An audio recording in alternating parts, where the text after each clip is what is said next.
just so I can correlate with you guys, back in my day, in high school, we had these things called Nike Elite socks.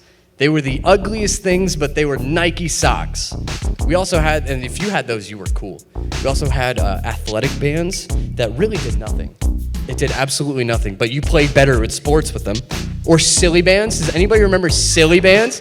You had a dragon silly band, man. You were cool. You were in. Some people here are like, what are those? Well, I asked some of my farther-aged friends what made them cool in high school and back then.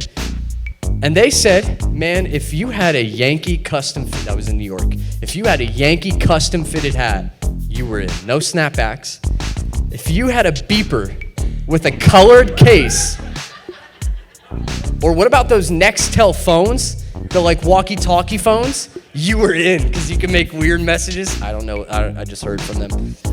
If you had a subwoofer in your car, I guess that could still work today, you were in. I don't know about this. If you had a chain wallet back then, you were in.